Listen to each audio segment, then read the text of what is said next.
Olá, bom dia, 10 horas 3 minutos, horário de Brasília. Sim, estamos a postos para mais uma edição do nosso a revista radiofônica aqui da Jovem Pan, que traz informação, prestação de serviço, entretenimento, tudo isso no papo dessa quarta-feira, 27 de dezembro de 2017. Pode isso, Arnaldo? Ministro Carlos Marum admite jogo do toma lá da cá para aprovação da reforma da Previdência. Ele defende que, em troca de votos, políticos sejam contemplados com recursos da Caixa Econômica Federal. Vão lavar uma louça, afinal, Pablo Vittar vai receber ou não 5 milhões de reais da Lei Rouanet? A cantora foi às redes sociais passar essa história a limpo. Arte, cultura e celebridades, artistas brasileiros mamam na teta do Estado? Os parisienses cheiram mesmo mal? Qual a importância da série 13 Reasons Why para a família brasileira?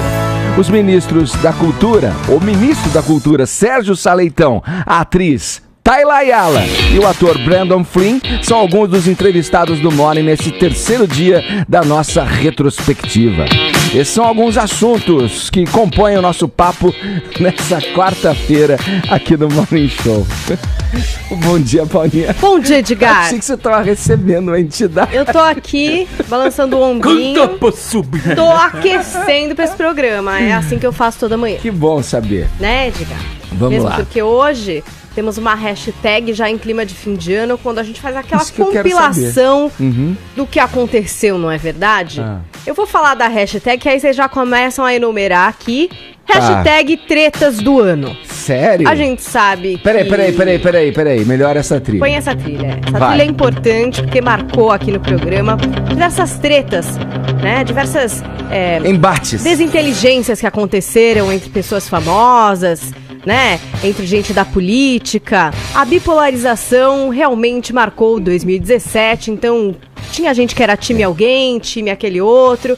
Então, hashtag tretas do ano aqui no Twitter, vocês vão relembrar esses grandes momentos com gifs, memes, enfim, essas briguinhas que aconteceram durante o ano. Agora, hoje, no momento, por exemplo, Edgar, estamos vivendo na internet uma grande briga.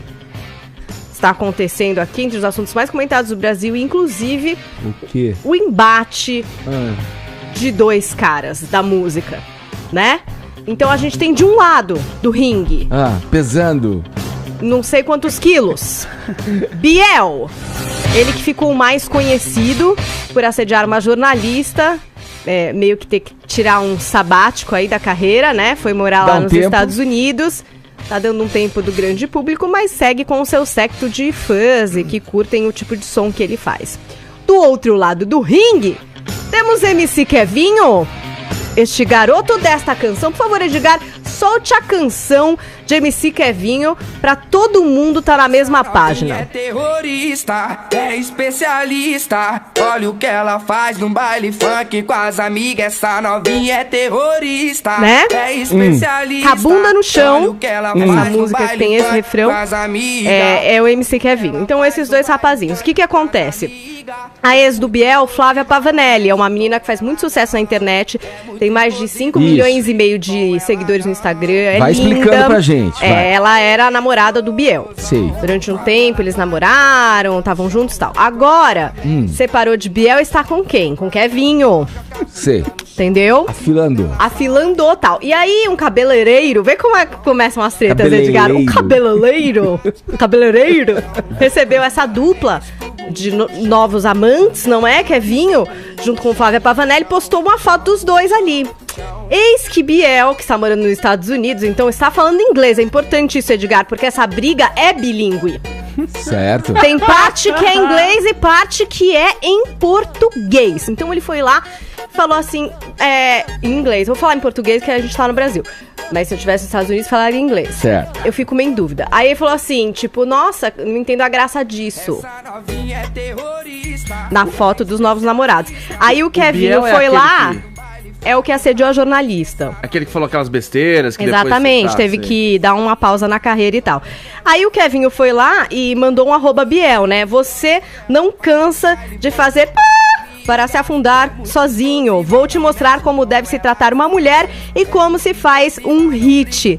Hashtag defunto Edgar. Ixi. Falou que a carreira já era, hein? Pois é. Aí, enfim, Hashtag os fãs se dividiram, já começou aquela bipolarização, né? Você é Kevinho ou você é Biel? Pra quem que você torce? Chega do Kevinho, vai. Depois ainda veio a namorada atual do Biel, uma outra personagem que acabei de conhecer também, a Duda Castro. Muito bonita, parabéns, Duda. E aí, essa é bilíngue mesmo, porque o que ela escreveu em inglês, misturado com português, entendeu? E no resumo, o que ela disse? Que o Kevinho já tinha pedido a bênção pro Biel antes. 2, que a namorada agora de Kevinho, a Pavanelli, até outro dia queria voltar com o Biel. E tudo isso em inglês, em português, é uma loucura, assim. É um pessoal realmente internacional. E essa briga tá pegando fogo. Eu não sei de que time você é, nem eu, porque eu tô confusa, né? Eu fico admirado, você elaborou uma tese de doutorado pra chamar uma hash. É isso. É que assim, tem que explicar essas brigas, porque quem tá certo, não sei. Depois de tudo isso, entendeu?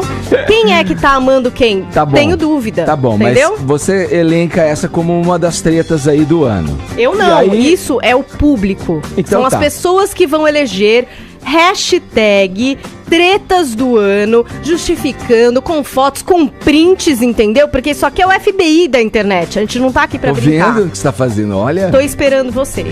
Obrigada a todos que me ajudaram a entender essa treta, porque eu pedi ajuda pras pessoas, porque às vezes a gente perde algum detalhe, mesmo porque quando a briga é bilíngue, a gente precisa até usar o Google Tradutor. E essa tua eloquência, Paulinha, contamina o nosso WhatsApp também, que vai com a mesma enquete aqui, ó. Quero que os ouvintes mandem pra gente pelo 11 931 17 mensagens em áudio ou em vídeo, contando aí a maior treta do ano, na opinião de vocês aí que nos ouvem, tá certo? Tô esperando mensagens então aqui pelo 11 931 17 1009 é o nosso WhatsApp. No mais... Você pode ver tudo o que acontece nesse cubo multicolorido do Rádio Brasileiro tendo o nosso aplicativo. Vai lá, baixa o aplicativo da Jovem Pan ou acesse o nosso portal jovempanfm.com.br. Também transmitimos pelo nosso canal no YouTube, youtube.com/morningshowjp. Aí tem as mídias sociais, temos Instagram, tem o nosso perfil no Facebook, que sempre traz conteúdo extra, além do que acontece aqui no programinha de rádio, tá certo? Todos convidados a passarem a próxima hora e meia colados aqui na Jovem Pan, porque o Morning tá só começando.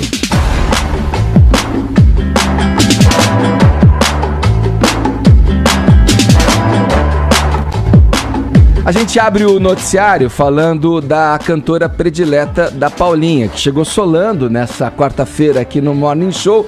Paulinha, eu sei que ela é tua cantora predileta, não vem não, porque você sempre agita o corpinho quando ouve a Pablo Vittar, olha. Eu adoro mesmo. Mas infelizmente, Paulinha, esse papo não é com você agora. Esse papo aqui é com o Custódio, na verdade. Bom dia, meu garoto. Bom dia, Edgar, tudo bem? Tudo bem, vamos direto ao ponto aí. Pablo Vittar vai ou não vai receber 5 milhões de reais via Lei Rouanet? E aí, Custódio, o que você nos diz? Não vai, Edgar. Não vai. Não vai. Se eu falar diferente disso, qualquer coisa diferente disso, a Pablo me manda lavar uma louça. Fake news, que sobrou então. do Natal. Exatamente. O que aconteceu? Uma notícia começou a ser compartilhada falando que a Pablo Vittar receberia 5 milhões de reais da Lei Rouanet. E a notícia falava mais ainda. Dizia que o Hospital do Câncer de São Paulo seria fechado por falta de 1.700.000 reais. E aí a notícia compara, fala, nossa, vão dar 5 milhões para Pablo Vittar e vão deixar fechar o Hospital do Câncer. E aí a notícia não é que ela foi compartilhada por poucas pessoas. Foram 400 mil compartilhamentos nas redes sociais, todas as redes sociais.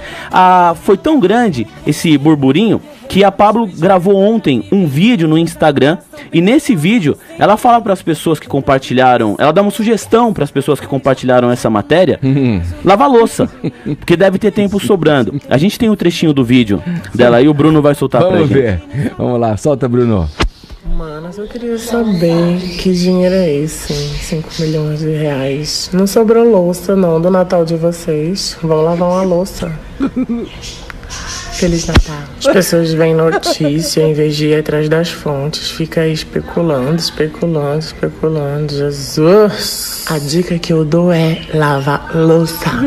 Deve ter sobrado muita louça dessa ceia de Natal aí, hein? Vamos atrás dessa louça e lavar junto com as amigas. Um beijo, galera. Eu fui atrás das fontes, o Edgar. O que acontece é o seguinte: realmente é uma fake news, é uma notícia falsa. E a pessoa que criou isso pegou uma notícia verdadeira e inverteu tudo, misturou as coisas. O que acontece? Na verdade, em abril, o Instituto do Câncer, Arnaldo Vieira de Carvalho, que fica aqui em São Paulo, é uma referência no tratamento do câncer, anunciou que fecharia um andar da unidade por falta de verba que não foi repassada do governo federal. E essa verba é no valor de R$1.700.000. Essa notícia é verdadeira. Alguém pegou essa notícia e inventou que a Pablo receberia R$5 milhões e que desses 5 milhões, 1.700.000 era o dinheiro que seria destinado ao hospital. E 400 mil pessoas acreditaram nisso e saíram compartilhando. Então não é verdade, ela não vai receber nada da Lei Rouanet. E o hospital realmente vai fechar, não o hospital, uma ala da unidade por falta de verba do governo federal. Essa que é a verdade. Olha, é inegável que a Pablo Vittar aí é um dos nomes do ano na música brasileira, ou o nome, né, se não for exagero dizer. Há quem não goste, tá tudo certo, é assim que funcionam as coisas funcionam dessa forma. E também não dá pra gente negar a importância da Pablo para trazer a discussão da diversidade, né, da sociedade toda, né, a igualdade de gêneros, todas essas questões que trazem quando se coloca o holofote numa artista, né, como a Pablo Vittar. Agora é o seguinte, eu pergunto para vocês aí, a Pablo Vittar veio para ficar ou é um fenômeno passageiro? Como é que vocês analisam isso? Cláudio Rúlio Tonholi, você que está pipocando à frente do microfone, manda. Popicando. Cada época gera o ícone de que tem necessidade. Quando os Estados Unidos, nas décadas de 40 e 50, chamavam países latino-americanos de Repúblicas das Bananas, Banana Republic.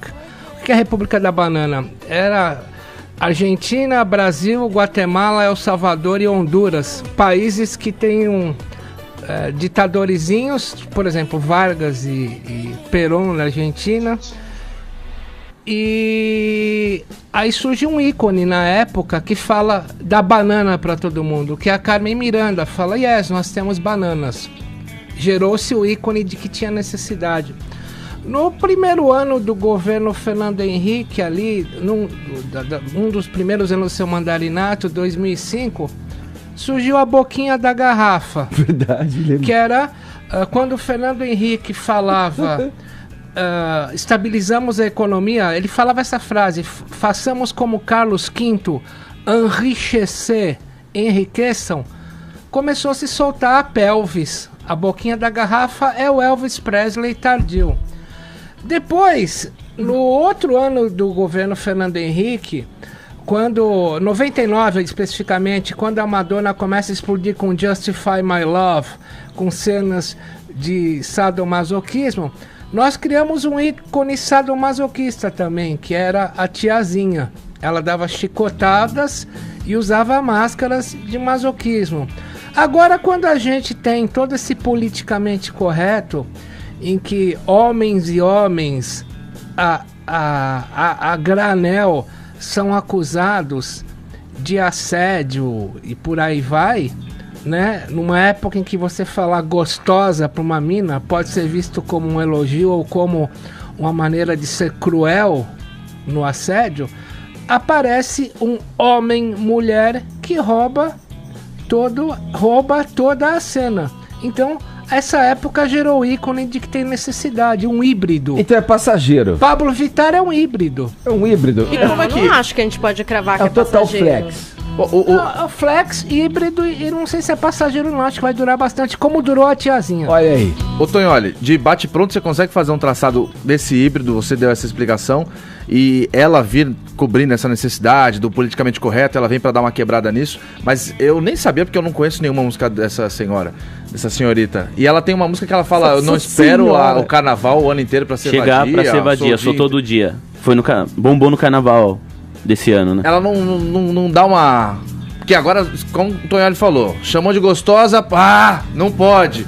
Mas aí ela vem e dá uma frase dessa, como é que... Ela dá uma frase dessa porque a mulher pode ser vadia, que ela tá querendo dizer aqui, é liberta. O que você considera vadia é que você pode fazer o que você quiser com a mulher, não é isso que ela coloca, é numa questão de empoderamento.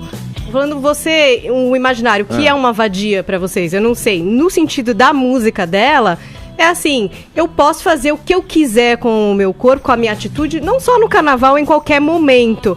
Então, na frase dela, é uma questão de empoderar a mulher, entendeu? Tipo, eu não espero o carnaval chegar pra estar aqui, sei lá, dançando, né? Curtindo o carnaval, que todo mundo acha que é uma época que pode tudo, digamos assim. O Edgar Piccoli usou uma palavra fundamental, Paula. Ele falou flex. Na época do carro flex, geramos um ícone pop flex.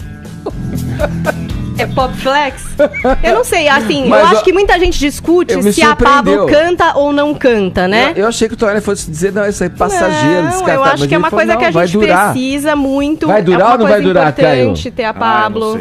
Agora tem muita gente que fala sobre ela cantar bem ou não cantar bem. A Britney nunca cantou bem, a gente aceitou ela normal, fazendo playback e dançando durante anos. Responda a minha pergunta. Ao vivo, a Pablo vai ter que treinar mais, e ela deve saber disso. Tem 20 e poucos anos, tem um longo caminho aí pela frente, se quiser ter uma carreira duradoura. Todo grande artista, o que é que faz, Ed? Vai melhorando na vida, ninguém nasce pronto. Vai dar uma treinada, uma vai treinar, as gravações são perfeitas, Pablo são muito Vittar boas. Dura. A apresentação é incrível da Pablo. Ela sabe falar, isso é uma coisa muito legal. É porque eu estudo muito sobre ela.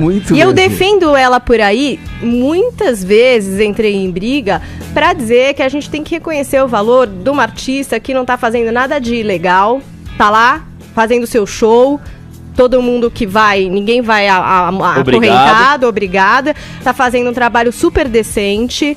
Tem uma história muito legal, fala super bem. Eu acho que é uma artista fazendo um trabalho digno e tendo sucesso. Vamos reconhecer isso. Eu acho que a teoria do Tonholi é boa, porque é isso. A gente não tá julgando se ela é o novo Caetano Veloso, se ela é a nova cantora lírica do mundo, do universo. Só por que a gente tá consumindo isso? A gente precisa, eu acho.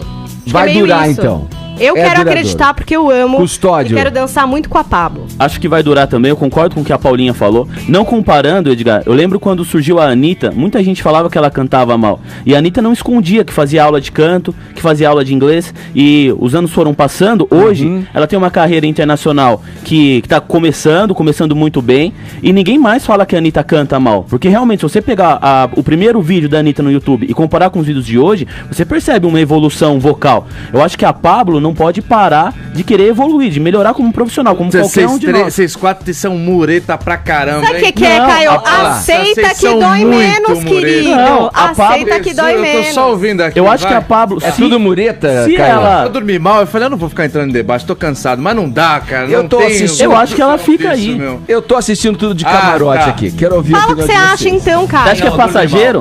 Você acha que eu acho que ela fala, fica. Querido, fala o que você acha, fala a sua opinião. Pode falar. A minha opinião eu falei, vocês são muretas. Não, você foi sincero, eu sei que você foi. Você fala isso, defende na redação, eu sei que essa é a tua opinião. Mas todo mundo aqui foge de uma polemiquinha, né? Então vai, entra nela. Não é. Eu tenho música da Pablo Vittar no meu... Qualquer motorista de táxi faz. Olha aí, Cláudio Julio Tonholi. Motorista de táxi não tem opinião? Repita essa frase, Cláudio. Polêmica com adjetivo, qualquer motorista de táxi faz. O Gilmar é ladrão, você é mureta. Entrou o Gilmar Mendes na Pablo Vittar, não sei como. É opinião de boteco, né, Qualquer motorista de táxi. Construir pensamento é difícil. Não, meu querido, construir pensamento é difícil. Adjetivo é pra quem não é da área. Enquanto isso, a gente vai ouvindo mais um trecho aqui pra fechar. Seu amor me pegou, você bateu tão forte com o teu amor. Eu tô fazendo a Pablo cantando a Pablo, entendeu? Pablo do Qual é a Música cantando a Pablo, ó. Tá bom. Viva! Viva, Paulo! Vamos girar o assunto aqui no Morning Show. O ministro Carlos Marum, da Secretaria de Governo, voltou a causar polêmica, viu? Nessa terça-feira, ele defendeu que recursos da Caixa Econômica Federal sejam usados como moeda de troca, vejam, para que políticos apoiem a reforma da Previdência. Pode isso, Zé Maria Trindade? Como é que é? Bom dia pra você aí em Brasília. Pois é, muito bom. Olha, é muito gostoso ouvir vocês aqui, viu? Olha, eu acho que tem duas...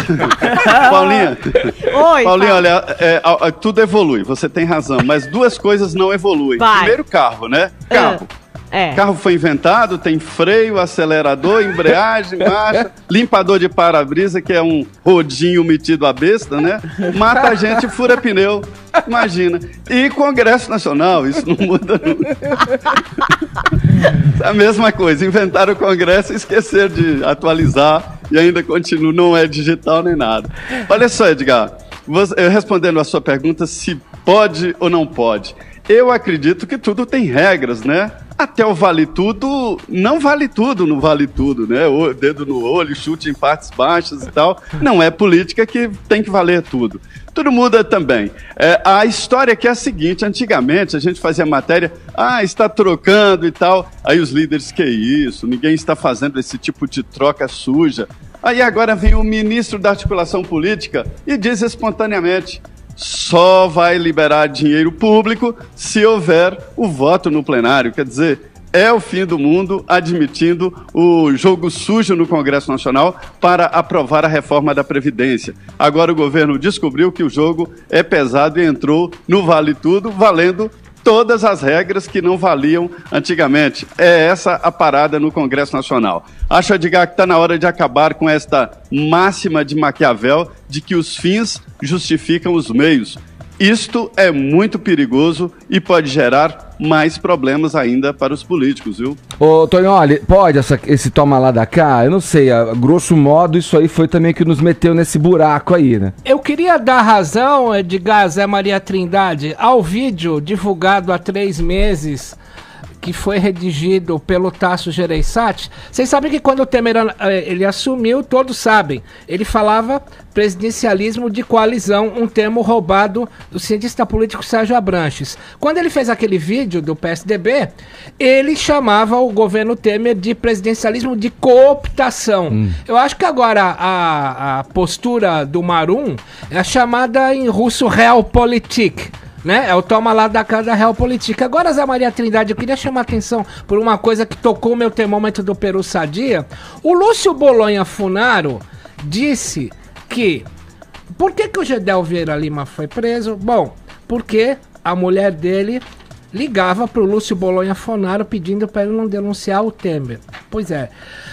O Gedel, o Lúcio Bolonha Funaro, doleiro do Cunha e por aí vai, disse numa das suas delações premiadas que a campanha do Temer foi paga a partir de liberação de grana da Caixa Econômica Federal de um sistema de aplicações chamado FGTS, o Fundo de Investimento do Fundo de Garantia por Tempo de Serviço.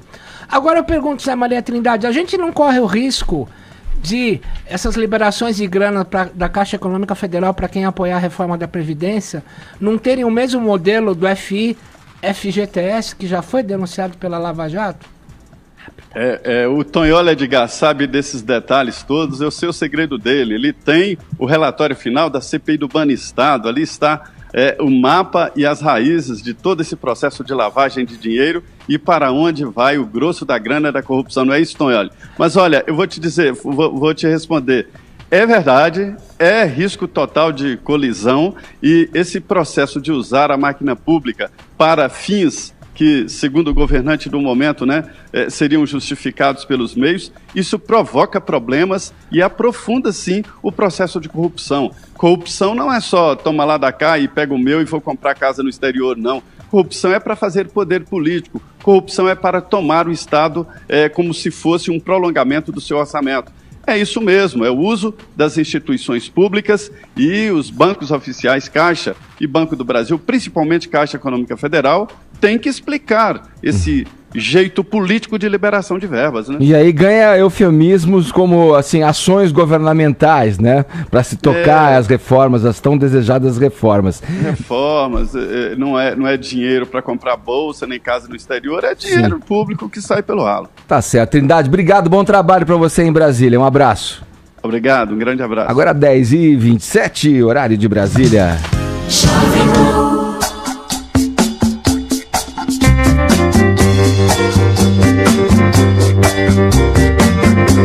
Olha, nesse terceiro dia de retrospectiva, com os trechos de algumas das entrevistas mais importantes desse ano aqui no Morning Show, a gente vai falar de arte, cultura e celebridades. Vocês se lembram da discussão em torno da série 13 Reasons Why, né? Foi provocada no mundo todo, aqui no Brasil não foi diferente.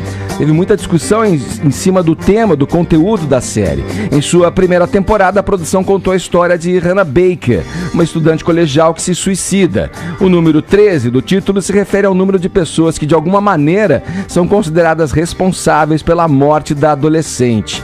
Para a infelicidade geral da concorrência, nós tivemos o privilégio de receber aqui no estúdio parte do elenco do seriado da Netflix. Esse que vai falar agora aqui, ó, é o ator Brandon Flynn, o Justin de 13 Reasons Why. Vamos ouvir.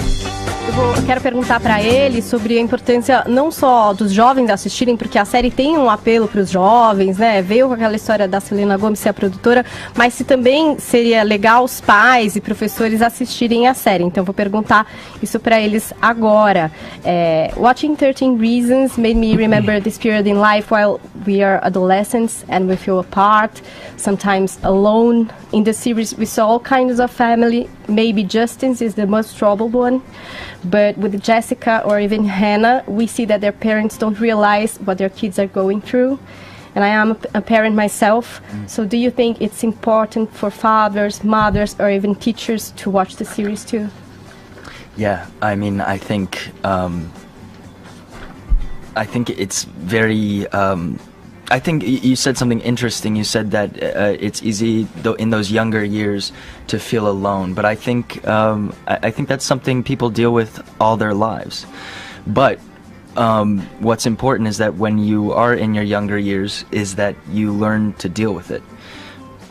And if parents are watching this show, they can help a young developing mind to better deal with these troubling times and these difficult ways that people treat you and people treat themselves, actually. And I think it would just make for a better relationship between parents and their kids if they both were watching the show. Ele falou o seguinte, que não só quando a gente é jovem, mas principalmente quando se é jovem, a gente tem esse sentimento, às vezes, de se sentir sozinho, né? De, enfim, não saber muito direito para onde ir. Que se os pais estão assistindo junto a série, talvez eles tenham uma forma melhor de tentar explicar as coisas que estão acontecendo, tentar fazer essa ponte, né? Para que essa mente jovem aí consiga passar por isso e entender tudo isso que vai acontecer, não só como ele vai fazer, mas também como os outros vão tratar ele, né? Que é uma coisa que é trazida bastante dentro da série. E que quando se aprende, né, jovem, a lidar com isso, né, através dos diálogos dos pais, a lidar com os temas que são abordados na série. Tá aí, olha que legal receber o pessoal do 13 Reasons Why aqui em Paulinhar. Nossa, foi demais, né? E agora a gente tá uma pessoa do Sam Smith, né? Porque o Brandon Flynn tá namorando o Sam Smith, olha cantor. Aí. Então tá a gente tá quase lá. Isso é muito maravilhoso. Ó, definitivamente séries, cinema, são a nossa praia total aqui no Morning Show, tão no DNA do programa. Agora, aliás, Paulinha, você que faz a gente gostar, amar as séries, ir conferir com tudo que você fala, com tudo que você escreve a respeito para aguçar a nossa curiosidade, a nossa vontade de assistir mais as séries. Mas olha, acho que você vai até concordar comigo, talvez o entrevistado aí do ano nessa área, séries, cinemas, na minha opinião, pelo menos tenha sido o diretor de fotografia e cineasta Walter Carvalho. Foi de arrepiar essa entrevista. Que teve com a gente aqui também um ícone do cinema nacional. Ele esteve aqui na ocasião do lançamento do documentário Um Filme de Cinema, que promove, aliás, uma reflexão sobre a construção e a linguagem cinematográfica. Vamos ver um trechinho, né, do trailer? Se eu pego uma câmera e filmo um pôr do sol, eu não preciso de convenção nenhuma. Tá lá o pôr do sol. filme fala, né? O filme te diz coisas. Eu te diria que um filme dura muito mais tempo do que uma vida. To do and be revolutionary, radical and experimental.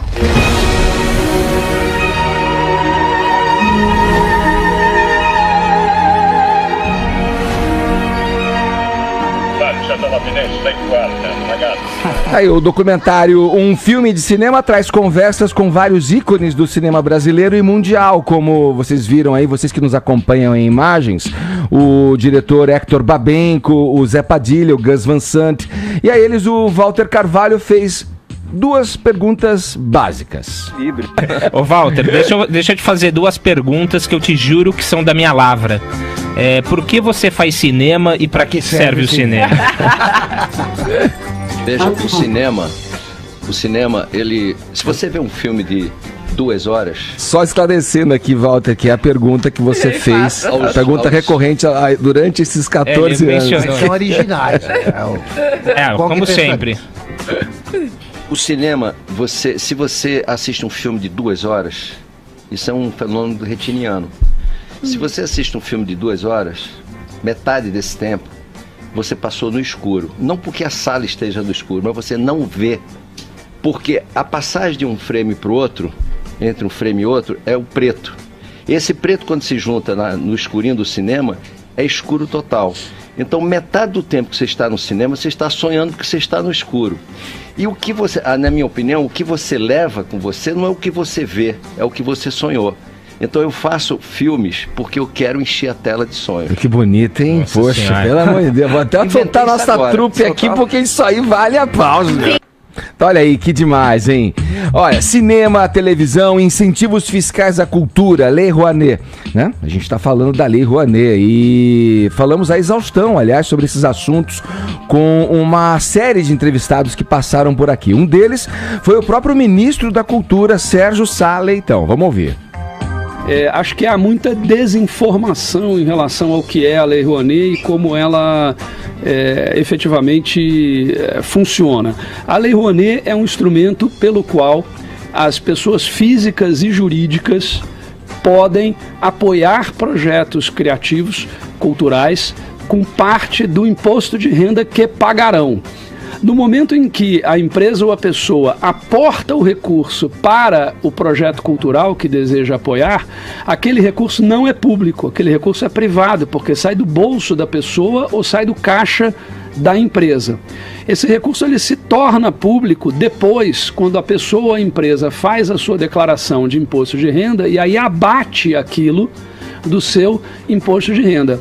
Não é muito diferente de mecanismos de apoio à cultura que nós temos nos Estados Unidos, que nós temos na Europa. A cultura nos Estados Unidos, que todos nós apreciamos e vemos como a coisa funciona bem lá, é estimulada por incentivos fiscais de maneira muito parecida. As pessoas têm incentivos fiscais para doarem recursos para o Metropolitan, para o Lincoln Center, para o MoMA, para as instituições culturais americanas, por exemplo. Isso tem no mundo inteiro. Eu diria que há poucos países no mundo onde não há nenhum tipo de apoio por parte do poder público à cultura. A questão é que há mecanismos mais democráticos e menos democráticos. Eu às vezes não entendo esse ataque que se faz à Lei Rouanet, porque a Lei Rouanet, e esse é um assunto que eu entendo muito, já estudei bastante, é dos mais democráticos e inclusive liberais que há no mundo para isso, porque não há a ação discricionária do Estado. Eu às vezes vejo também as pessoas dizendo projetos escolhidos a dedo pelo governo. Não muita funciona gente perguntou assim. aqui no Twitter por que artistas já famosos, com muita grana, conseguem passar assim. E outros menos. Um mecanismo de decisão compartilhada. O que acontece?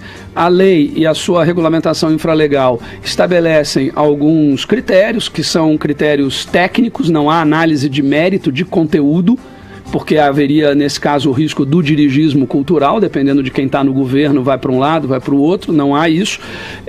Os projetos são apresentados e são analisados segundo características técnicas, adequação de orçamento e por aí vai. E aí o Ministério autoriza a captação. O Ministério não escolhe Não há escolha. Nós temos aí, por ano, milhares de projetos sendo apresentados e sendo analisados e aprovados para captação, né? E aí as empresas e as pessoas que querem apoiar projetos culturais escolhem entre esses aqueles que vão de fato apoiar. O papel do Ministério é um papel de análise técnica, né? Não há nenhum tipo de indução. Mas aí as empresas que têm mais condições de contratar talvez empresas que consigam vencer a burocracia, chegam lá mais rapidamente. E você está tocando num problema que me parece objetivo. De fato, há muita burocracia na Lei Rouanet, e burocracia é um fator de desigualdade. Curioso é que muitas vezes são justamente as pessoas de esquerda que querem mais burocracia, mais regras, mais controle, sem entender que burocracia gera desigualdade. O efeito é o oposto ao desejado.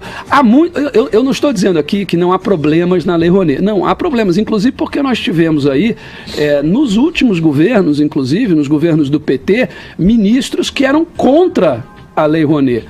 Aliás, boa parte da esquerda sempre foi contra a Lei Rouanet. Eu sou do tempo em que a esquerda chamava a Lei Rouanet de neoliberal. Nos anos do presidente Fernando Henrique Cardoso, muitas pessoas, inclusive artistas e produtores culturais de esquerda, atacavam a Lei Rouanet chamando-a de neoliberal.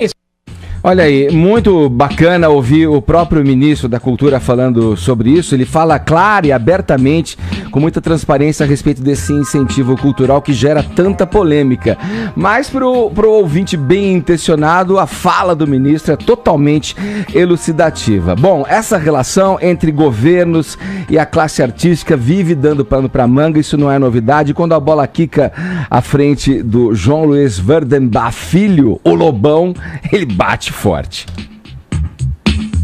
O que você acha do movimento 342 Arts do Caetano Veloso nas últimas manifestações, sobretudo essa que aconteceu em São Bernardo do Campo e por aí vai? Eu vou te dizer uma coisa, Tom, olha, eu me cansei um pouco de seguir esses caras, porque eles são tão a mesma coisa, eles parecem assim, dentro do budismo tibetano tem uma classe chamada de espíritos famintos, né?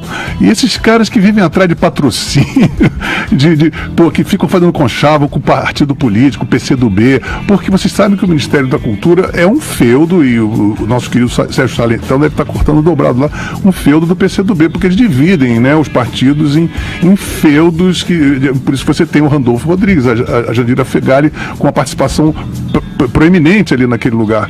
E aí você tem essa turma do Procure Saber, 342 whatevers, sempre com a fissura de conseguir prefeitura, benesses de dinheiro público, sempre com a Rede Globo atrás, porque eles também, afinal de contas, é o fundo musical da Globo que toca em todas as novelas, são esses caras, né? O coronelato do Dendê. Então eu tô de saco cheio desses caras, eu não tenho nenhum interesse artístico neles, eu acho eles muito abaixo do meu nível de exigência artística, o suficiente para ter um enfado artístico deles. Quanto ao caráter, que não é muito melhor do que a participação artística deles, também é uma coisa que me desinteressa muito. Então, quero que eles se explodam, sabe? Mas a gente tá falando de interesse, né? Quando você é sugado por um movimento que representa o outro lado de tudo isso, a antítese de tudo isso também, você não tá de alguma forma fazendo a mesma coisa, só que do outro lado? Mas quem é que está do outro lado? Não, quando você sobe em palanque, quando você adota... Peraí, uma coisa é você subir em palanque, outra coisa é você subir em palanque em troca de você conseguir benesses no seu Ministério da Cultura. Eu nunca consegui palanque, eu sou um cidadão e tenho todo o direito de subir no palanque que eu quiser.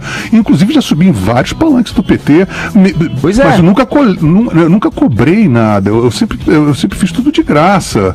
Agora, eu fui primeiro a criticar quando eu percebi que aquilo era um balcão de trocas. Por isso que eu me afastei, comecei a criticar, que eu percebi que a classe artística vive o tempo todo sugando disso. Então eu não estou do outro lado, eu não sou isto, eu não sou antítese deles, eu sou o não eles, entendeu? Então a antítese seria o contrário, que estivesse atuando em outros campos, fazendo do mesmo expediente. Outra entrevista que repercutiu bastante foi a com o cineasta Josias Teófilo, diretor do documentário O Jardim das Aflições, sobre o pensador de direita Olavo de Carvalho. Em abril, 7 diretores deixaram um festival de cinema em Pernambuco por causa da presença do documentário. Em entrevista ao Morning Show, Teófilo disse que falta ar ao cinema brasileiro.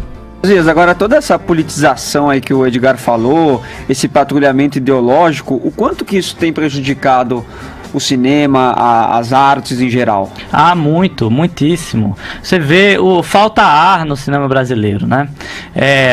Tá como uma sala fechada, como uma casa fechada durante 20 anos, entendeu? Tudo mofado lá dentro, entendeu? Ninguém aguenta mais esse discurso obcecado, esquerdista, entendeu? Essa coisa, esse enfoque social. Olha, eu fiz o Jardim das Aflições, sabe por quê? Porque eu tava de saco cheio de ver filmes com enfoque social, documentário com enfoque social. O documentário, ele pode ter transcendência, ele pode tratar de espiritualidade, de questões profundas, interiores, né? E pode tratar inclusive de filosofia, né?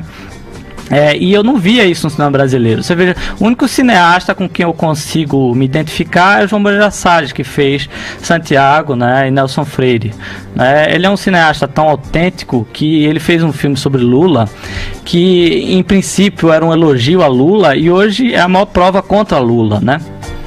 Então tem uma verdade aí nessa obra, né? Sobre o Lula pode, né? Sobre o Marighella pode. Você não pode falar de personagens que pensam de modo diferente.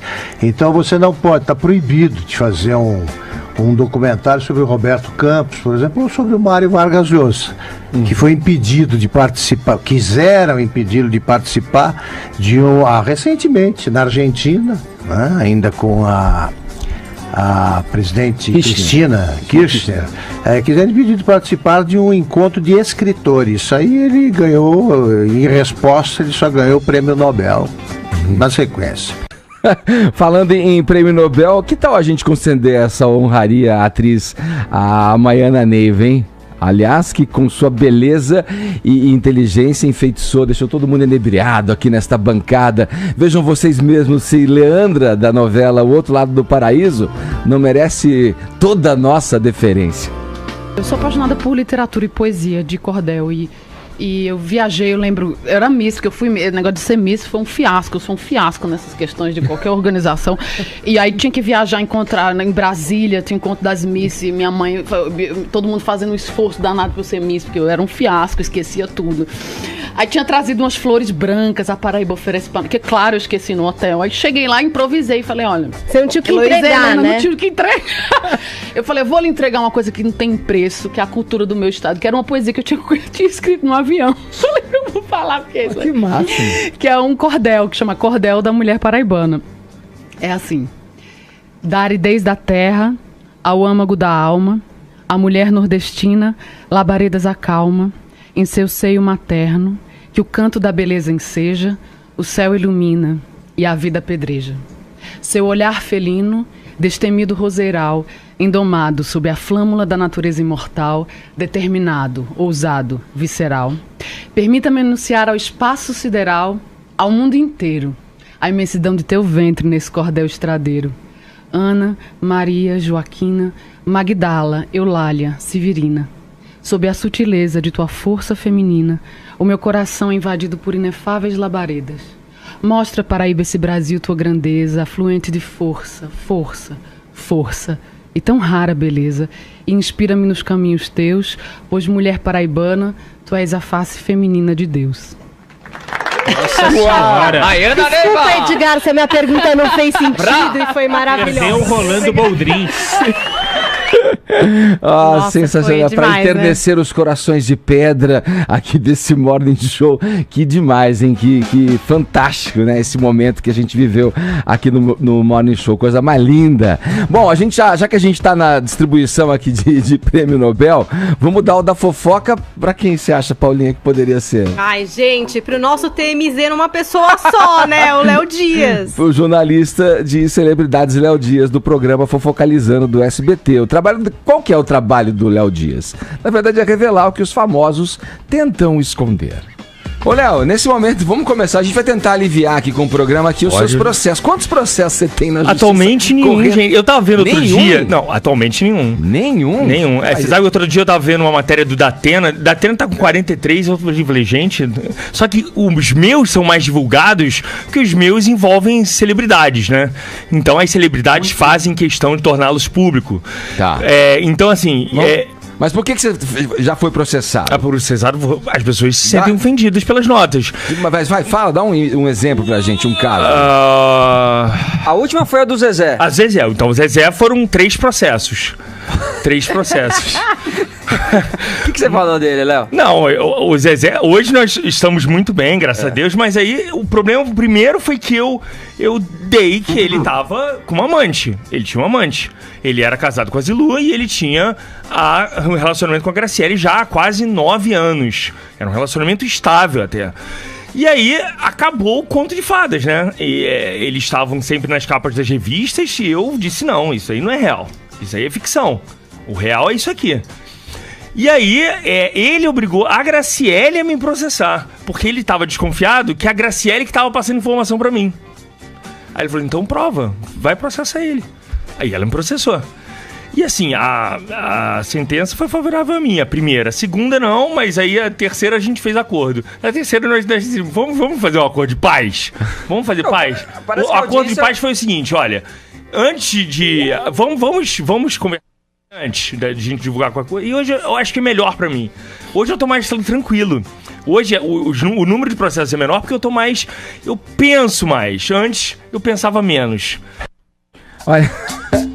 Esse foi a participação do Léo Dias aqui no Morning Show. Vocês perceberam que ele fala no começo ali do Datena, né? Vocês devem se lembrar também da participação da filha do Datena aqui no Morning Show. Olha, acho que foi um momento dos mais antológicos da gente. Você lembra, Paulinha? Foi pegadinha ao vivo, foi bem maravilhoso. A Letícia veio aqui ao programa para divulgar a revista Playboy, da qual ela foi a capa, né? Daí, durante o papo, a gente resolveu fazer o quê? Ligar pro pai dela. E o pai dela, sabe, tava onde? Tava no ar, na emissora concorrente. Aliás, que toma pau da gente aqui toda manhã, da Atena. Bom lembrar. Meio da Pena tá aqui pra defender Meio da Pena tá aqui, ó. Vamos relembrar então essa pérola do rádio brasileiro. Eu trabalho com televisão, sou jornalista. Peraí, tem que te interromper. Claro. Quero imagens. Tá aqui com a gente na linha o Datena. Datena, você tá ouvindo a gente, Datena? Não, cara, eu tô apresentando o programa aqui. Gostaria muito de estar ouvindo, mas eu tô apresentando o programa. Mas eu tenho que te dizer do nosso prestígio que a sua filha tá aqui, Datena. Quê? A tua filha tá aqui no ar com a gente, no Morning Show, Datena. Tá um beijão grande dela, minha filha querida, adorada e amada. Agora eu tô fazendo meu programa aqui. Beijo, pai. Vamos seguir aqui na concorrência. Vamos ver quem ganhou. Legal você, hein? Legal você ter audiência comigo. Vai te catar, né? Vamos ver, pai. Vamos ver. Datena. Ô, Datena, beijo grande pra todos vocês aí. Mas é revista, fala se você gostou da revista ou não. Beijo de todos vocês. Tchau. Olha, meu pai me mandou me catar. Isso aí, muito bem. Ao ar, ao vivo. Como é ser filha do Datena? É isso. A gente é nosso plano maligno. Olha aqui, da Pena, tá no nosso programa. Vê que a nossa audiência é qualificada, né? Qualificadíssima. Que figura, hein? Um momento antológico do Rádio Brasileiro. Para finalizar, ó, mais esse capítulo da nossa retrospectiva de 2017, vamos com digamos assim, cheirosa atriz Tayla Ayala. No meio do ano, viralizaram os vídeos teus falando do cheiro dos parisienses. Tem até música aqui já. Você podia... A música meio parisiense, vai. Ok. Podia explicar pra nós o cheiro dos parisienses? Que pariu, amigo. Vou te falar um negócio. Calma aí, né, gente? Olha, eu amo vocês. Eu amo aquele lugar muito, muito, muito. Morei lá quando eu era modelo. Eu amo aquele lugar e quero morar de novo lá. Não dá pra generalizar, né, gente? Não é, mas... Pede pra caralho mesmo. Não teve, olha só, eram 3 que ficaram. Mas como você fala isso? E 600 mensagens falando. pede sim. Aproveitar aqui o comentário da Tayla Ela, a gente tá aqui na linha com o nosso ouvinte Jean-Pierre, falando diretamente. Na verdade, o que acontece? É um frio, existe uma cultura que não é a cultura brasileira, não toma banho que nem a gente, eu tomo 3, 4 banhos no dia se deixar. Na época de racionar a água, eu já fico na sofrência aqui, falando, meu Deus, não é complicado pra mim. E não tem essa cultura lá, não tem, isso é um fato. E é o frio, as pessoas no calor, usando casaco. Eu lembro que eu peguei meu motorista e eu não me segurei pra não fazer um outro Instagram falando sobre isso, mas o meu Uber do hotel pro aeroporto, eu só não desci porque eu ia perder meu voo, porque eu quase desci na estrada e falar, cara, eu não consigo ficar dentro desse carro. Tava 40 graus, o cara com um casaco de neve, um cheiro insuportável, quase desmaiando, colocando a cabeça pra fora do carro. Eu vou morrer. Socorro, me tira daqui. Esse aeroporto nunca foi tão longe na história. Você vê que ela fala, mas ela tem uma revolta interior, né? Revolts. Olha, amanhã a gente segue. Amanhã tem mais retrospectiva pra vocês aqui no Morning Show, dos pontos altos, né, desse 2017 aqui no programa. Agora, faltando 2 minutos para as 11 horas, o horário de Brasília.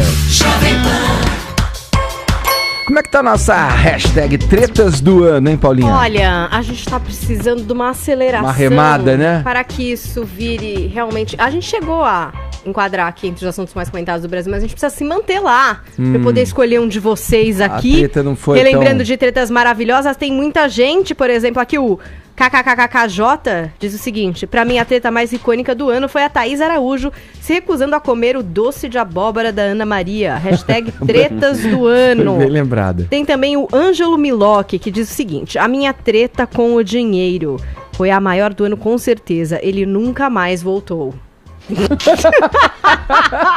E assim seguem os comentários de vocês. Peço uma aceleração. Vamos usar o cérebro ou aplicar um pouco de fosfato para conseguir emplacar aqui com o hashtag tretas do ano. E tem gente bilíngue no tretas do ano também, em homenagem a Biel, Kevinho e todo esse pessoal que sabe falar inglês. O pessoal também tá aqui comentando em inglês. A gente tá apresentando a nossa retrospectiva em vários episódios, vários capítulos aqui durante essa semana no Morning Show, e estamos montando uma específica só com tretas, viu, Paulinha? Só tretas do ano. Vamos ver se os ouvintes aqui que participaram da nossa enquete pelo WhatsApp vão nos ajudar a lembrar as maiores. Bom dia, pessoal do Morning. Sou o Rafael de São José dos Campos. Acho que a maior briga, a maior treta desse ano tem sido Donald Trump contra o Kim Jong-un da Coreia do Norte. E eu ainda acho que essa briga tá longe de acabar, hein? Boa quarta-feira para todos aí. Bom dia, Morning Show. Aqui é Djalma Viana de São Paulo. Para mim, o duelo do ano é Gilmar Mendes versus Sociedade Brasileira. Esse cara devia ser patrocinado pelo absorvente Sempre Livre. Nem sei se existe ainda. Um abraço. Bom dia, aqui é Diogo de Limeira. Apesar de eu não ser muito fã dessas coisas relacionadas a artistas, eu acho que a maior treta do ano, com certeza, foi a porrada que o Ronaldo dava na mulher dele, a Moranguinho lá, entendeu? Não se pode bater em mulher em hipótese nenhuma, amigão. Independente de qualquer situação, eu acho que foi a pior treta e ela parece que acabou voltando com ele, é loucura, né? Eu sou o Rodrigo aqui de Caraguatatuba e, na minha opinião, a maior briga do ano é a da Dai McCartney e Anira, ou Dai McCartney e Geobank. Pra mim, a maior briga do ano foi dessa personagem, no mínimo, polêmica. O que você achou, né, das tretas Dai, aqui? Né? Não, relembraram boas tretas, essa daí, né? Dessa mulherzinha aí preconceituosa, né? Quero saber que fim vai levar essas tretas, porque tem gente que leva até a última instância, que é o caso do casal Gagliasso, né? A Giovanni, o Bank e o Bruno prestaram queixo e tudo. Sim. Quero ver onde é que vai dar essa história. Teremos os próximos capítulos no ano que vem. Estarei aguardando. Vamos lá, voltando ao noticiário político, o IML de Brasília concluiu que o deputado federal Paulo Maluf não precisa deixar a cadeia para receber tratamento médico. Vamos para os detalhes, Caio? Vamos lá. Ontem ficou, aliás, não foi ontem, mas ontem que repercutiu o caso, o laudo do IML ficou pronto. e concluiu que sim, o Paulo Maluf, deputado Paulo Maluf, agora preso, ele tem uma doença grave. Ele tem um problema degenerativo na coluna lombar e também tem câncer de próstata. Só que os peritos foram questionados, né, pelo juiz, falou, olha, é um problema grave? Sim, e daí por diante. Os peritos concluíram, quando os juízes perguntaram para os peritos do IML, do Instituto Médico Legal, Paulo Maluf, ele pode continuar preso? Vocês acham que ele precisa de um lugar adequado? Tal? Os peritos falaram, não, onde ele tá beleza, dá para ele ficar. Ele consegue ficar ainda no centro de detenção provisória da Papuda, que é onde ele tá. O juiz, deixa eu pegar o nome dele aqui, Bruno Macacari, ele falou o seguinte, ele agora fez um pedido, de novo, reiterou o pedido ao diretor do Centro de Detenção Provisória da Papuda, para falar, olha, eu preciso que o senhor me diga se este local tem condições, então, para manter o deputado Paulo Maluf aí. Essa resposta ainda não chegou. Só que, com a conclusão do laudo médico, o Paulo Maluf só precisa de muleta e um colchão adequado à coluna dele e ponto, acabou. O advogado dele, do Paulo Maluf, Antônio Carlos de Almeida Castro, o que é o chamado Cacai, já se pronunciou a respeito disso. Primeiro, a defesa do Paulo Maluf ficou brava, porque quando o Maluf foi passar por um laudo médico, a defesa tinha pedido, olha, deixa a gente levar um médico nosso aí também. Pra acompanhar, né? O juiz falou, vai nada, vai lá fazer o exame agora, Maluf, acabou. Aí o Cacai, o advogado do Maluf, ficou bravo, esbravejou. O juiz falou, olha, é o seguinte, a gente lamenta muito, mas o seu médico não chegou a tempo do exame. E agora, a defesa, de novo, pegou esse laudo e disse o seguinte, desde o começo a gente está falando que o nosso cliente, ele tem problema sério, que era um câncer de próstata, tinha problema na coluna e ninguém acreditou. Esse laudo só reafirma o que a gente vinha dizendo e a gente lamenta muito o que esse laudo diz, o que o juiz diz de não deixar ele voltar para casa. Por quê? O advogado de defesa do Maluf tá pedindo o seguinte, deixa o Paulo Maluf ficar em casa, ele já é velhinho. E aqui eu separei um trecho da nota oficial da defesa do Maluf, que é muito boa. Eles falam o seguinte, a defesa segue convicta de que uma negativa da prisão domiciliar, que é o que eles estão pedindo, tá preso, mas fique preso em casa. E o juiz fala, não, vai ficar na Papuda. Então a defesa segue convicta de que uma negativa da prisão domiciliar fatalmente impõe graves prejuízos à saúde do parlamentar, essa é a melhor parte, além de significar sofrimento desnecessário e desproporcional a um cidadão de 86 anos de idade. Eu morri de dó. Tonho, olha, a alegação vem sendo recorrente nesse aspecto, né, da idade dos presos, né, que vão agora, os advogados buscam que eles cumpram essas penas em suas mansões pomposas, tudo. Como é que você vê isso daí? Você vê algum problema na questão da prisão do Maluf, da manutenção da prisão dele? Eu acho que a gente tem que ver no big picture, o grande quadro da coisa. O Brasil tá bipolarizado politicamente, né? Se você critica o Bolsonaro, já vem um xingamento contra você, hashtag Bolsonaro 2018. Se você critica a esquerda, você é bolsonarista, né? E essa bipolarização, obviamente, passou pro mundo judicial. Então, por um lado, por exemplo, o Maluf vai ficar na cela junto com o ex-senador Luiz Estevão, que ajudou o juiz Nicolau dos Santos Neto a roubar 169 milhões do Fórum Trabalhista. O Luiz Estevão entrou com 34 recursos até que fosse preso, até pouco tempo atrás. O Maluf entrou com dezenas de recursos também, desde que os promotores aqui de São Paulo descobriram a grana dele nas Ilhas Jersey, lá no Canal da Mancha. Por um lado, você tem um sistema, sobretudo no Ministério Público, querendo punições cada vez maiores, como é o Deltan Dallagnol criticando o indulto do Michel Temer. E do outro lado, você tem pessoas como o Gilmar Mendes combatendo o que chamam de excesso de punitivismo. Eu acho que a gente tem que enxergar que o Brasil está bipolarizado em todas as esferas. Agora, o Maluf está indo para a cadeia da mesma forma que o amigo dele, José Maria Marim, também está indo para a cadeia nos Estados Unidos. Vai sair a sentença agora e ele vai deixar sua mansão na Trump Tower, ele vai para uma cadeia muito semelhante à do Maluf. Quer dizer, a gente bipolarizou a questão. Vamos lá, saiu a lista oficial dos nomes mais populares de 2017. O assunto para o nosso repórter Matheus Meirelles. Fala, Edgar, beleza? Você conhece algum Miguel, alguma Alice? Pois saiba que esses foram os nomes mais registrados nos cartórios do Brasil em 2017. Os dados são da Associação Nacional dos Registradores de Pessoas Naturais, a ARPEN, referentes ao período entre 1º de janeiro e 10 de dezembro deste ano. Ao todo, nasceram quase 26 mil bebês com o nome Miguel e 18.500 chamados Alice. Entre os nomes masculinos que mais bombaram em 2017, também aparecem Arthur e Davi. No ranking nacional de nomes femininos, tiveram destaque Valentina e Helena. A pesquisa indica ainda que nomes como Liliana, Sônia e Regis estão caindo em desuso. No estado de São Paulo, o top 10 também é encabeçado por Miguel e Alice, mas aparecem outros nomes como Lorenzo, Heitor, Lorena e Sofia. O diretor da ARPEN Paulista, Rodrigo Dinamarco, contou à Jovem Pan que os pais têm a liberdade para escolher o nome dos filhos, mas ressaltou que existem limites. O limite está na exposição ao ridículo desse prenome e cabe ao registrador fazer esse crivo, essa análise. Mas eu posso te dizer que é muito difícil no dia a dia nosso no balcão dizer que esse nome expõe ao ridículo ou aquele nome expõe ao ridículo, porque nós temos gente, eu tive um caso em que o registro se pediu para que registrasse o nome de Focus. Aí eu falei, Focus? Mas por que Focus? Focus? Não, então eu vou mudar, Ferrari.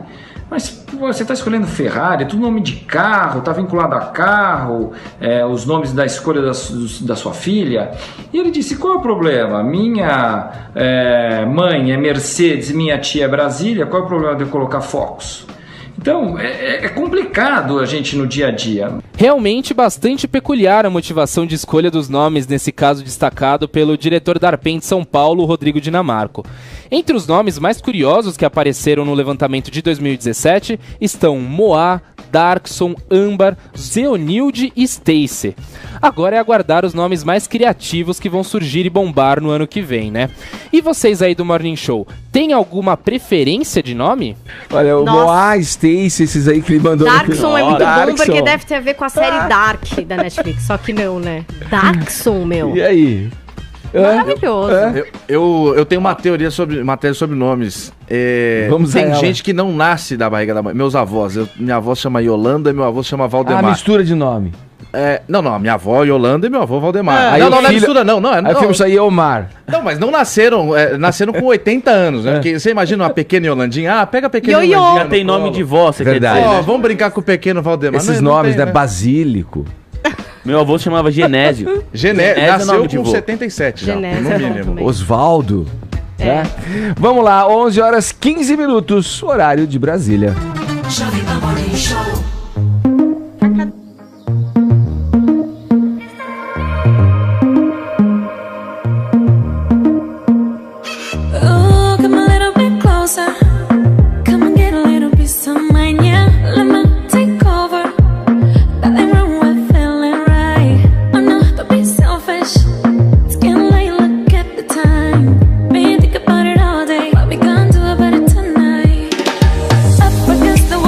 Up against the wall,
pauta agora é a corrupção no futebol. Ex-todo-poderoso presidente da CBF, José Maria Marim, está preso em uma das penitenciárias mais rígidas dos Estados Unidos.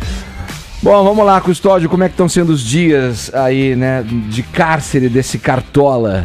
A gente falava agora, né, dos caras brigando pra cumprir pena nas mansões, né, os velhinhos. Dias nublados para José Maria Marim. Há 2 anos que ele está em Nova York até esperando o julgamento, né, Edgar? E a Folha de São Paulo fez uma matéria hoje que mostra um pouco como mudou o cotidiano do José Maria Marim nos últimos dias. Como você bem falou, ele é ex-presidente da CBF, ele assumiu o cargo em 2013. A gente tem até uma entrevista que vamos colocar daqui a pouquinho um trechinho que o Vanderlei Nogueira fez com ele nesse ano. E aí depois eu conto um pouco mais. Ocorre que a Folha foi muito feliz na reportagem, que mostra como era a vida luxuosa do mandatário lá em Nova York. Ele almoçava em excelentes restaurantes, tinha um gasto mensal de R$300 mil por mês com compras, bolsas, sapatos para ele, para a esposa, e morava em um apartamento de R$10 milhões. Tudo isso antes do julgamento. Agora, ele está em uma prisão no Brooklyn, que tem um apelido, eu até destaquei aqui, Edgar. O apelido dessa prisão é o Depósito de Seres Humanos. Esse é o apelido da prisão em que ele está, para você entender quão pesado é. Ali, os piores criminosos que a corte americana julga vão parar nessa prisão. Parece nome de episódio de série, né? O Depósito de episódio Seres Humanos. 8 da série. Cadê você lá pra falar o depósito? Depósito de... O Depósito de Seres Humanos. Meu Deus. Ele está lá depositado. E eu separei aqui mais ou menos como que funciona o dia a dia lá, né? Você perguntou como é. Os detentos só veem a luz do sol quando são permitidos a subir no terraço. Não existe esse negócio de banho de sol. Eles têm que subir até o teto para ficar lá um pouquinho. E é alguns minutos que é permitido por dia. E eles seguem uma dieta pesada de carboidratos. Então a comida também é muito, muito restrita. O vídeo que eu falei, que nós separamos aqui, do Vanderlei Nogueira, foi uma entrevista exclusiva que o pessoal do Esportes da Rádio Jovem Pan fez com o mandatário em 2013. E o Vanderlei questiona o José Roberto Maria Marim sobre o salário dele. Porque uma das primeiras medidas que ele fez quando assumiu a presidência, ele era vice do Ricardo Teixeira. Sim. Ele assume a presidência da CBF, a primeira medida dele, dobrar o próprio salário. O próprio salário. Ele dobrou o próprio salário. E aí o Vanderlei questiona, falou, olha, você acha justo? E aí a gente tem a resposta do mandatário. Vamos ver. Estamos trabalhando 20 horas por dia, com muito prazer, com muita alegria, me sinto até rejuvenescido, gratificado, e eu acho que eu ganho o que eu mereço. E tenho a certeza absoluta que terá muito retorno ao futebol brasileiro. Um retorno excelente ao futebol brasileiro, né? O Ricardo Teixeira foi condenado por corrupção, ele foi condenado por corrupção, e o vice dele, que é o Marco Polo Del Nero, não sai do Brasil, ele não viaja. Quando tem os jogos da seleção, tá lá o Tite, estão os jogadores, mas nunca o presidente da CBF viaja, porque ele tem medo de ser preso fora do país. Podem, né, viajar. Não foi nem no sorteio da Copa? Não, então assim, o Brasil não tem representante oficial da CBF. E o José Maria Marim, ele foi condenado à pena máxima de 120 anos de prisão. Essa não é a pena definitiva. Só que o que acontece? A defesa dele queria mais ou menos a mesma coisa do que a defesa do Paulo Maluf queria. Que ele aguardasse a condenação em casa, nesse apartamento que ele tem em Nova York de R$10 milhões. A justiça americana disse não. Ele vai aguardar esse julgamento no Depósito de Seres Humanos, lá no presídio no Brooklyn. Então a pena máxima que ele pode pegar é 120 anos de prisão. Ele foi condenado em 6 das 7 acusações. Essa é a pena máxima. Isso deve sair no início do ano que vem, e aí a gente aguarda para saber quantos anos ele vai ficar preso. Ele deve estar deve ter o quê? Uns 120 de vida? Vai dobrar. Vai dobrar, igual o salário dele. É justo, né? Vai dobrar igual o salário. Vamos lá, falando agora de política e relações internacionais, né? Ontem o governo brasileiro declarou o principal representante da Venezuela no Brasil persona non grata. Caio, qual que é o chabu em relação ao senhor Geraldo Antônio Delgado Maldonado? Gerardo, né? Ele pode ter sido pego com um bode expiatório, ainda não se sabe ao certo. Porque no fim de semana, o presidente da Venezuela, Nicolás Maduro, deu uma ordem para expulsar o embaixador do Brasil na Venezuela, que era o Rui Carlos Pereira. Veio a ordem do nada. Tira esse cara daqui. Aí, 3 dias depois, veio agora a decisão do Brasil. Ah, é? Então tira o Maldonado daqui também, que era o embaixador da Venezuela, é o embaixador da Venezuela aqui no Brasil. Com essa classificação de persona não grata, o embaixador venezuelano vai ter que voltar para Caracas, não tem jeito, ele não pode mais ficar aqui no Brasil.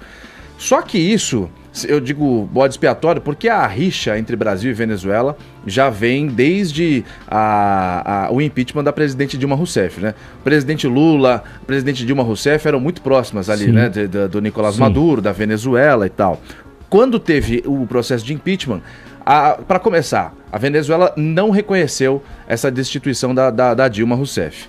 Aí esse ano teve aquela história da chanceler a venezuelana. Ela falou, a Delcy Rodrigues, ela falou o seguinte: o Brasil é uma vergonha mundial. Aí apimentou ainda mais a relação. O ministro das Relações Exteriores, Aloysio Nunes, virou e ainda deu uma declaração depois em resposta a isso. Ele falou, bom, ela não é importante, o que ela fala não se leva em consideração. A crise aumentou. Agora, em julho, na reunião da cúpula do Mercosul, o Temer começou a fazer aquela pressão com a Uruguai, Paraguai e com a Argentina, falando que havia uma grande quebra do processo democrático lá na Venezuela. Sim. E aí, inclusive, a Venezuela agora saiu do bloco. Então tem toda essa tensão entre Brasil e Venezuela, e agora vem mais esse capítulo de tire seu embaixador daqui, tire você primeiro e tal. Então pode ser que seja toda uma resposta, na verdade é isso, né? Às atitudes que acontecem entre Brasil e Venezuela desde a destituição da presidente Dilma Rousseff. Ô, Tonho, olha, esses são protocolos, né, de acordos, de tratados internacionais, essa questão do princípio da reciprocidade, né? Então, se há uma represália aqui, a expulsão de algum membro da embaixada venezuelana, a Venezuela reage a isso e o contrário também, né, no caso. Esse embaixador já havia se retirado em protesto, como o Caio bem falou, na ocasião do impeachment. Tanto que esse que está aí, ele agora é um assessor para negócios, né? Ele nem é um cargo... já tinha sido tirado o outro. Né? O que você acha disso aí, Tonho Oli? Eu acho que no governo, obviamente, no governo Dilma, teve uma tolerância até extrema com a Venezuela, um caso que eu recebi de presente de um seguidor no Twitter, ele virou uma bomba, botei no meu blog, veio tudo pronto, que era o ex-ministro das Comunas, que foi vice do Chávez, ele veio pra cá treinar o Sem Terra com armas. Quando a Polícia Federal pegou ele, o que aconteceu? Ele botou a arma na babá e entregou a babá para a Polícia Federal. Esse cara não foi expulso do Brasil porque nós estávamos sob o governo Dilma. Agora, com o tucano Aloysio Nunes Ferreira no Ministério das Relações Exteriores, pão, queijo. É lei do talião. Isso aí. Isso aí. Vamos lá, reta final do Morning dessa quarta-feira. A gente fala agora de cinema. Atrizes dos filmes da Marvel se unem para pleitear uma produção só com mulheres. Vamos lá, Paulinha, esse é um assunto para você tratar com a gente aqui. Então, primeiro pode virar mesmo isso? Primeiro é importante a gente saber que não tem nada de concreto a respeito. O que aconteceu é que a Karen Gillan, que faz a Nebula no Guardiões da Galáxia, contou para um site que uma vez conversando entre as outras atrizes que também fazem aí heroínas Marvel, tiveram a ideia, capitaneadas pela Brie Larson, que vai fazer a Capitã Marvel num filme ainda inédito, de levar pro todo-poderoso ali da Marvel Studios essa proposta. Por que não fazer um filme só com as personagens Marvel mulheres, né? Já que, por exemplo, Mulher Maravilha fez muito sucesso e as meninas acreditam que há uma janela aí que poderia satisfazer os fãs e até trazer bastante dinheiro para os estúdios, né? Então elas se juntaram e foram todas lá conversar com o presidente da Marvel Studios para levar essa ideia para frente. Parece que ele achou muito legal, gostou, achou uma boa, mas assim, é meio isso, entendeu? Ah, legal! Mas não é que tem um projeto e a gente vai ver esse filme logo mais. E tem muitas mulheres envolvidas aí em projetos da Marvel, então tem a Zoe Saldana e a Pom Clemente, que é a Gomorra e Amantes do Guardiões da Galáxia, a Tessa Thompson, que faz a Valkyria do Thor Ragnarok, tem a Scarlett Johansson, que é a Viúva Negra de Vingadores, tem a Danai Gurira, que vai fazer a Okoye, que é do inédito Pantera Negra, que já tá rolando o trailer, muito legal, um filme esperadíssimo. E até também a Evangeline Lilly faz a Vespa do Homem-Formiga. A gente tá vendo uma foto aí de um cara que faz parte aí do Marvel Studios e ele fotografou todas juntas num evento que aconteceu em novembro pra mostrar pra filha, né? Porque tem dessas, Ed, é muito legal pras meninas conseguirem também ver na telona as heroínas, né, para se inspirarem, enfim, que são mulheres como as garotas. Então o pai tirou a foto para mostrar para a filha, reunindo aí todas essas mulheres que estão em produções da Marvel. E eu acho que é a janela mesmo. Agora precisa ter uma boa história, entendeu, Ed? A boa ideia não é assim, vamos fazer esse filme. Podemos fazer, mas tem que ter uma grande história também, porque só ter mulher não garante bilheteria. Tem que ter uma boa história para ser contada e que linke todos esses personagens, o que não é muito fácil de se fazer. É verdade. Então, quem sabe, um dia você pagaria esse ingresso, Edgar? Aqui tem entre pessoas que achariam maravilhoso por empoderamento e caras que falaram assim, ó, aqui no Twitter. Adoraria ver essas mulheres com aquelas roupas colantes, não sei o que lá. Que é uma questão também quando se fala de heroínas, né? Como se aborda essa hipersexualização das personagens, enfim. Também tem toda essa conversa aí. Vamos acompanhar o jogo, mas fato é que Mulher Maravilha foi mesmo um grande sucesso, trouxe muita bilheteria, teremos sequência. E as mulheres estão em alta, Ed, em 2017. Sempre, minha querida. Não dá pra negar. É isso, a gente vai ficando por aqui. Amanhã tem mais Morning Show.